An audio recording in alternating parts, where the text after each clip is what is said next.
Let's dive deep into a concept that's transformative and incredibly powerful, using vibration, not words, to manifest and create the life you desire. This is about tapping into a higher frequency and allowing that energy to shape your reality. Now you might wonder, how does this work? Let's break it down in a way that's easy to understand and apply in your life. The elevated emotion is the carrier of the thought. Think about it this way. All energy, all frequency carries information. The faster the frequency, the higher the energy, and the more elevated the emotion combined with a clearer intention is like a laser. You're creating a more coherent signature. We've measured this. When people have a coherent brain and a coherent heart, something amazing is going to happen in their life. It's not just feeling gratitude, because we know that just having an elevated emotion doesn't affect matter. And it's not just the clear intention of seeing something change that affects matter either. There have been experiments on this. You have to combine the clear intention with the elevated emotion.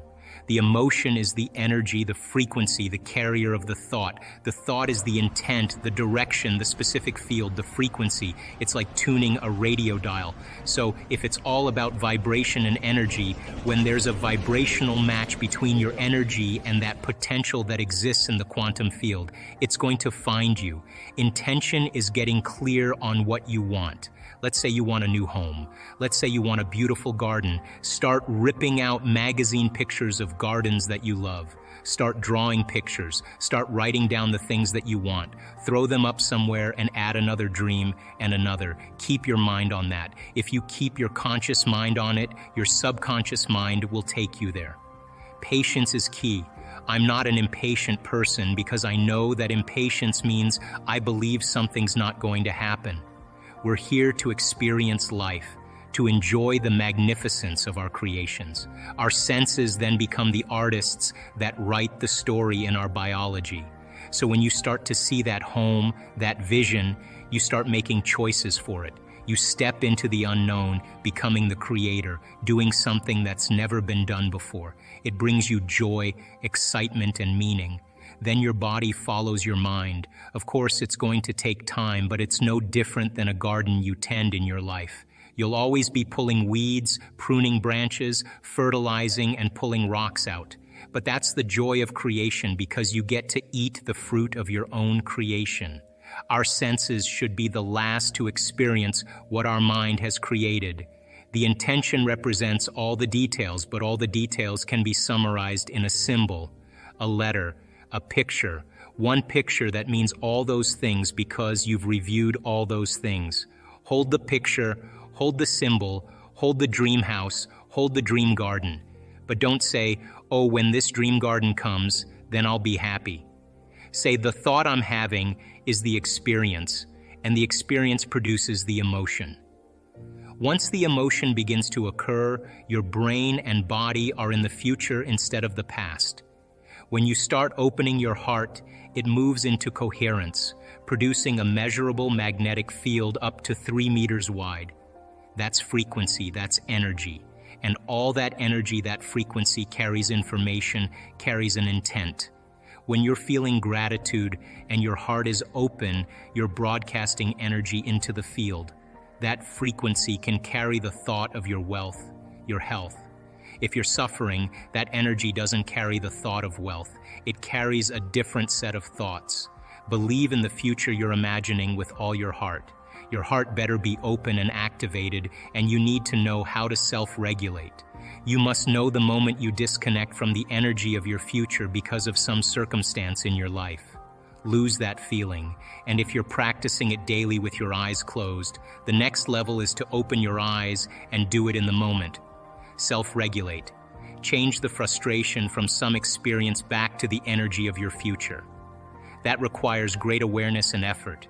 If you have a community of people practicing this daily and connected to their future because that's where their mind is, they begin to want the future more than the emotions of the past.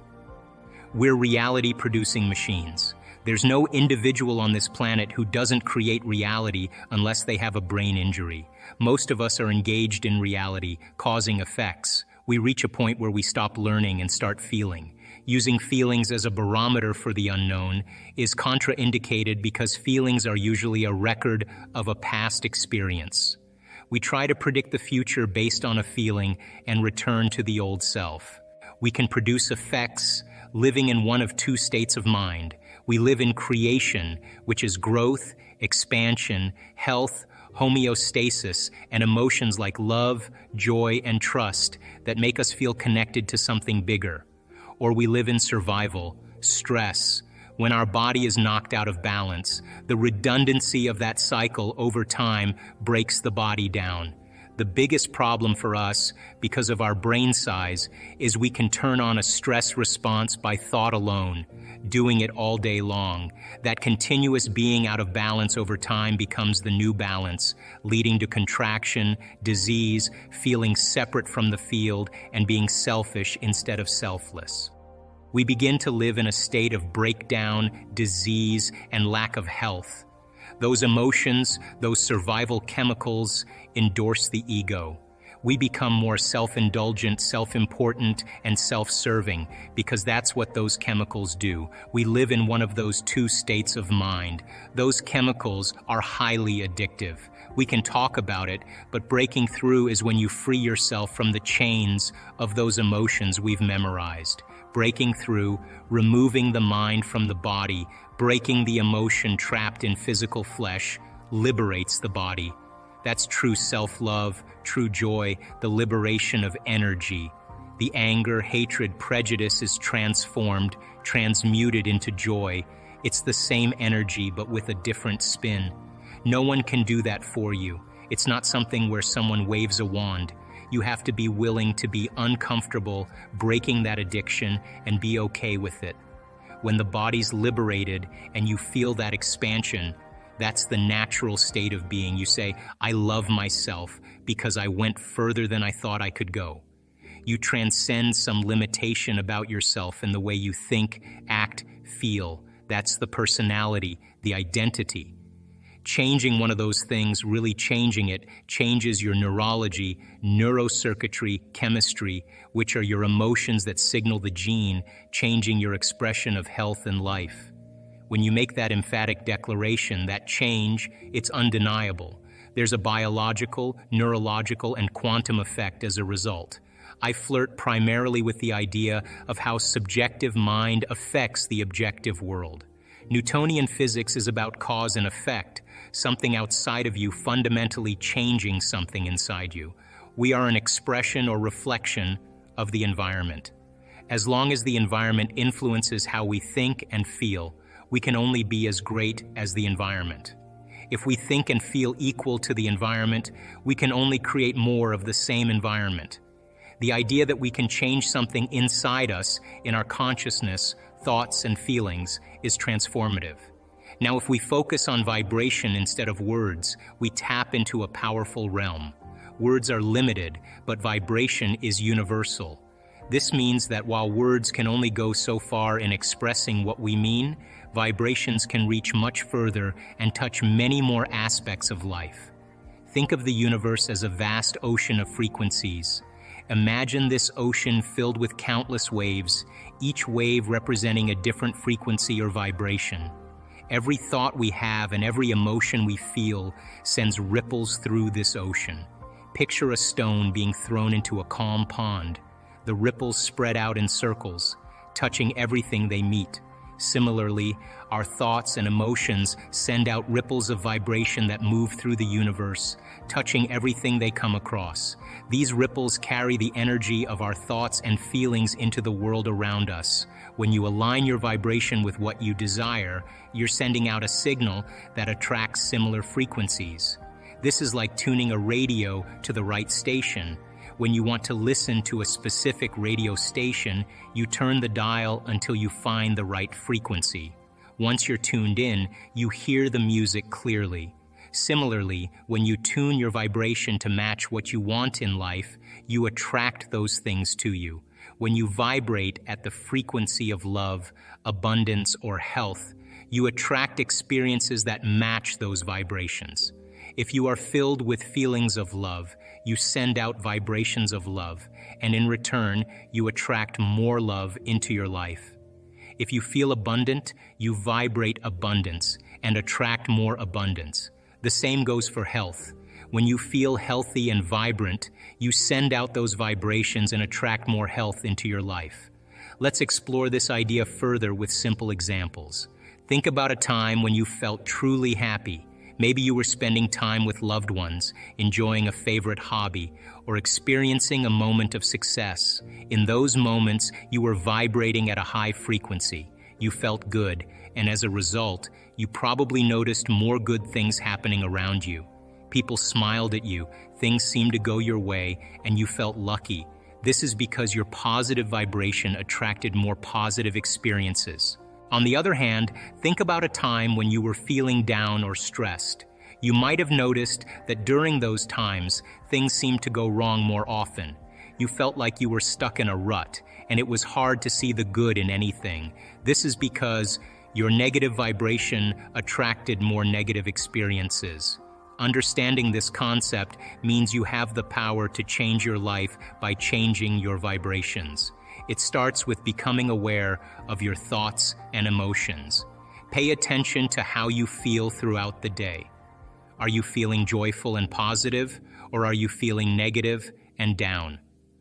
Once you are aware, you can start to shift your vibration. One way to shift your vibration is through gratitude.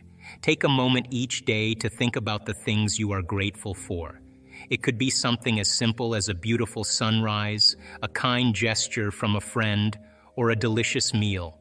When you focus on gratitude, you raise your vibration to a higher frequency. Start by identifying the frequency you want to match. Let's say it's abundance. How does abundance feel? It feels expansive, joyful, and liberating. You don't just think about abundance, you feel it, you embody it, you vibrate with it. Close your eyes and imagine the feeling of abundance. Let it wash over you. Feel it in every cell of your body. The more you practice this, the more you become that vibration. This practice isn't about forcing or controlling. It's about aligning and allowing. The universe responds to your vibration, not your words. So if you're vibrating with fear or doubt, you'll attract experiences that match those frequencies. But if you consciously choose to vibrate with love, joy, and gratitude, you'll attract experiences that reflect those higher vibrations. Remember, it's a practice. It's about consistently choosing the vibration you want to embody. Start your day by setting your vibration. Before you get out of bed, tune into the frequency you want to carry with you. Throughout the day, check in with yourself. Are you vibrating at the frequency of your desires? If not, pause, take a deep breath, and recalibrate. Surround yourself with high vibrations. Spend time with people who uplift you.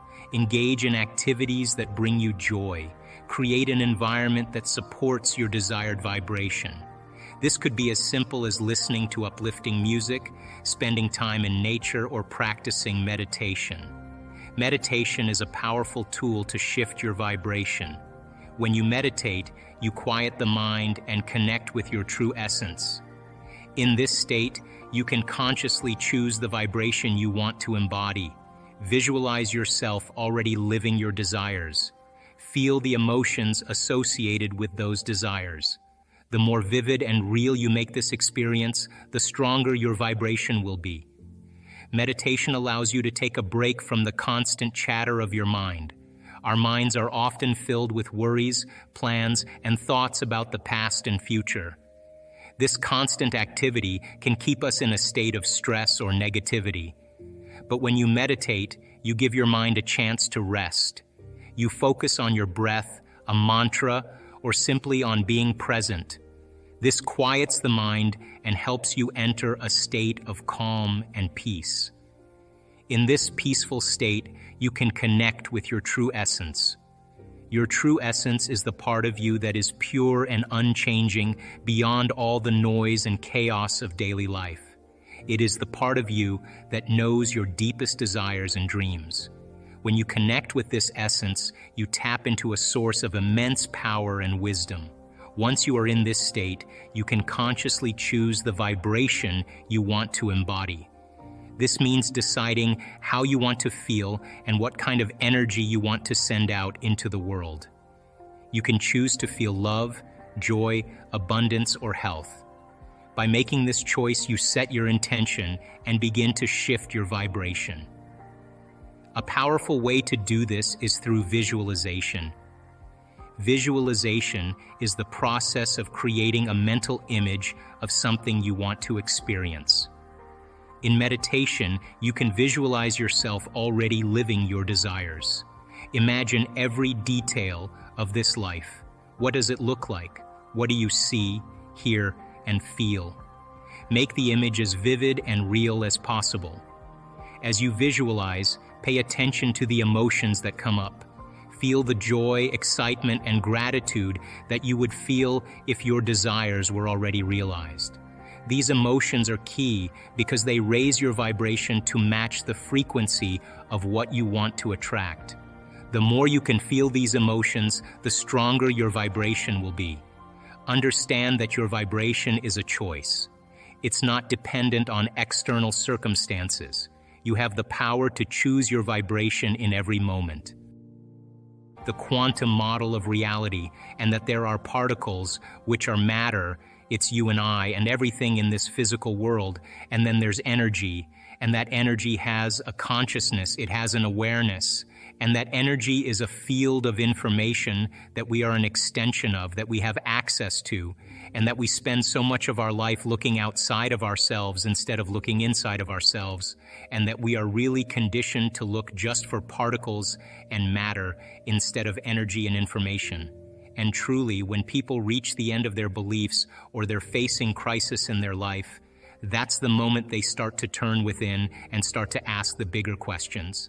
And if you were astute enough to look at this in moments of contemplation, if you were wanting to hide God anywhere, it would be a good place to hide. It would be within the human being, because everybody's looking outside of themselves, and we look for reasons to change and regulate our emotional states.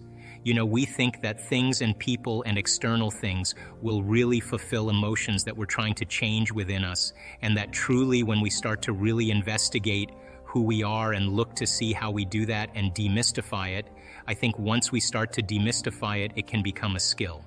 And so Einstein was a super cool guy because he spent a lot of time inward. And at 12 years old, he asked himself this simple question: if I ride my bicycle at the speed of light and I turn my lamp on, I turn my headlight on, will it go on? So he thought about that question every single day of his life, every day of his life. He would go out in a boat on a lake as a child and lay on his back in the boat and look up at the sky and think about this. And he was building models of understanding. He was working his best to be able to figure out how light and energy were related. He did it for 10 years. He was possessed by the concept. And finally, he was working as a third-rate clerk in a Swiss patent office, and he was watching this man fix the roof across the way. And he just paused for a moment, and he was watching him, and the moment he was watching him, he got this incredible vision, and he understood how light and energy were related. It was a very abstract vision, and it was so abstract and so dimensional that he had to go back to school to learn the mathematics to be able to explain what he saw. And his wife, his first wife, was an amazing scientist, and she helped him with a lot of the mathematics. And so when Einstein began to figure it out, he narrowed it down to that one simple equation, that E equals mc squared, energy and matter related, and the currency converter is the speed of light. And so it became very interesting because when Einstein published his papers on relativity, he didn't say like, hey, this person said this and this person said this, and I'm going to footnote this person. He just said, ladies and gentlemen, this is how it is. And it rocked the scientific community because he didn't really need anybody else as a reference. He had a discovery, and his discovery was so unique, and his brain really was wired for the understanding of light, and light was the ceiling of this reality. And so Einstein and Planck started doing these really interesting experiments where they were taking energy and they were putting energetic impulses into metals. And what they were looking to see is if electrons behave the same way as the very large. In other words, when an apple falls from the tree, it falls in a very specific way. It falls towards the center. It falls towards the larger body. So he reasoned, well, if we disturb electrons, and him and Planck were doing these experiments, if we disturb these electrons, then they should fall just like an apple falling from the tree towards the nucleus. It should be predictable, just like it's predictable in Newtonian physics and classical physics. Well, when they started disturbing the electrons, something very unusual happened. The electron gained energy, then it lost energy, and it gained energy, and it lost energy, and it gained energy, and it lost energy. And instead of it falling like a ball rolling down a hill, it was like a ball rolling down steps. All of a sudden, they became very aware that the subatomic world, the very tiny, didn't behave like the very large world. And so then they started to look for the electron. They started to try to measure it.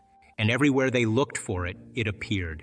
And when they turned their back on it and they no longer looked to measure it, it went from a particle that collapsed, called collapsing the wave function, back into energy. Now, this was a revolutionary moment because this meant that subjective mind, your mind, has an effect on the objective world, that mind and matter are somehow correlated. And so this birth of quantum physics came along, and this quantum physics experiment say that you cannot do a quantum physics experiment without an observer around. In other words, a mind always has to be present because it will influence the outcome. You with me? So now that invisible field of spirit, that invisible field of information and energy, somehow you as an individual can influence the nature of reality with your mind. So now Einstein had a lot of trouble with this because he said, God doesn't play dice and it doesn't work like this, but his brain was wired for light. And so he had the abstraction and he was getting the download of information, understanding the field of light. And the quantum physicists were saying, well, actually, there's a field of information beyond space and time, beyond light, where everything is unified. You can take two photons that have been somehow related in a specific atom and shoot them to the opposite ends of the universe. And the moment you affect one photon at the exact same time, the other one is affected. So they were being connected or affected in a realm faster than the speed of light. In other words, it would take time if you affected one for the other one to be affected. But if they were beginning to be affected at the exact same time, they were connected in a realm beyond physical reality. Are you with me? And so, when the movie What the Bleep came out, and we basically made an effort to show that your mind has an effect on reality, and that in order for you to begin to change your reality, you got to change your mind and change the way you live your life.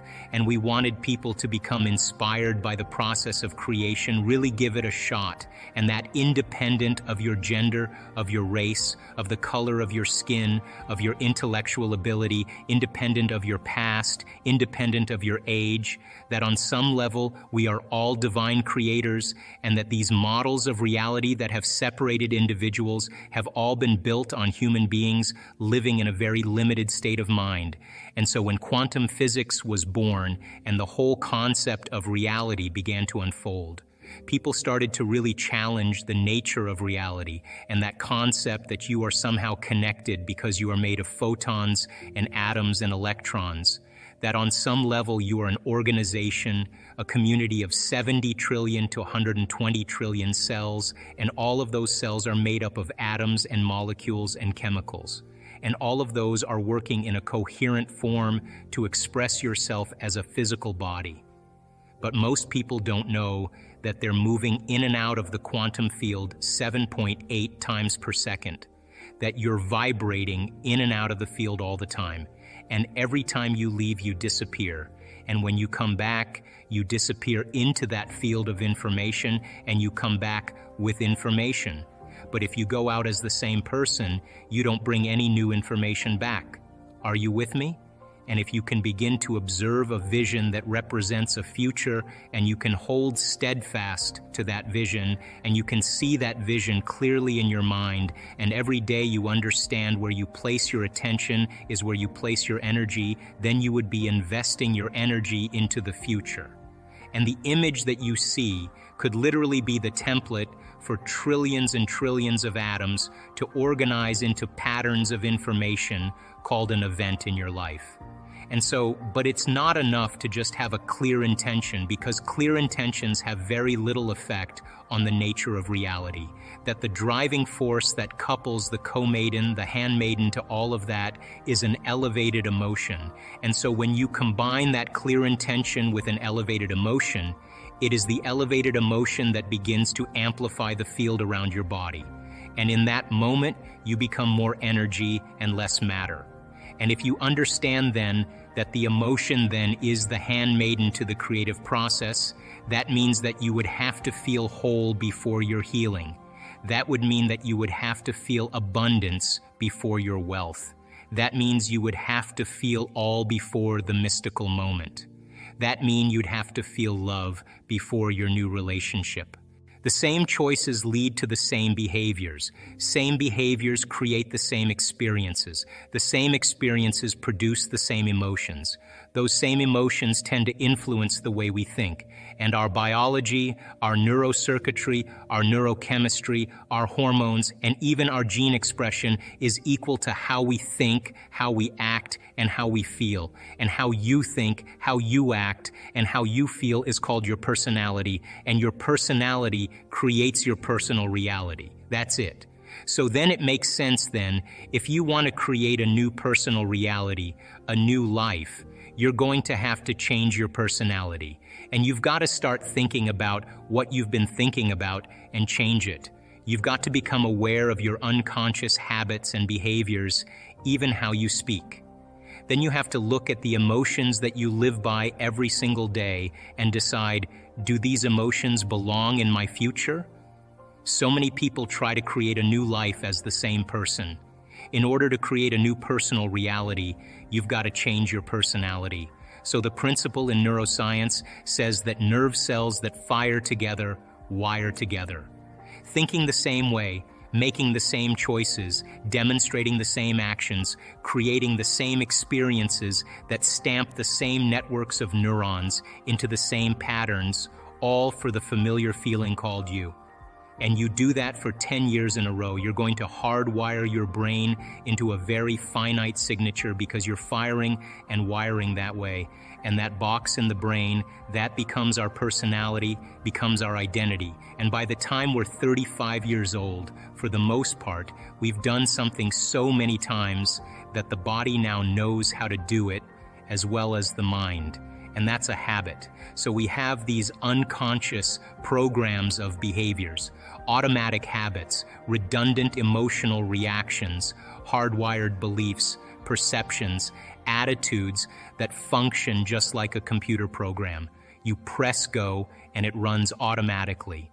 So then when it comes time to change, thinking positively is going to do nothing because your body has been conditioned for the most part into a program in the past. So the thought never makes it to the body because the body's on a different program. So how do we begin to influence the body so that the thought actually produces some type of change? So think about it. If you think an unhappy thought, you're going to feel unhappy. If you think you're a failure, you're going to feel like a failure. Once you feel like a failure, you're going to think you're a failure. And people get caught in these loops of thinking and feeling and feeling and thinking. And that redundancy is a conditioning process because all you need is an image or a picture or a thought and a feeling, a response, stimulus response. And so the people tend to condition their brain and body into the past. And so when it comes time to change, you got to leave that familiar territory. And any choice that you make, if you said, hey, I'm going to eat a better diet, I'm going to wake up early and work out, I'm going to do meditation, the moment you decide to do something differently, get ready because it's going to feel uncomfortable, it's going to feel unfamiliar, there's going to be some uncertainty, you're not going to be able to predict the next moment. That means you've left your known biology and you're stepping into the unknown. Now, theoretically, that sounds great, but if the body has been conditioned into a familiar feeling, it's in the known. The moment you take it outside the familiarity, it wants to go back to where it's comfortable. So the body starts influencing the mind. And this is where people say, I want you to start your diet tomorrow. Oh, why don't you start working out this evening? You're really never going to change. You're too tired. You have a headache. This doesn't feel right. And this is where people talk themselves out of it. Because if they respond to that thought leads to the same choice, which leads to the same behavior, creates the same experience, produces the same feeling. And then they say, this feels right. No, that feels familiar.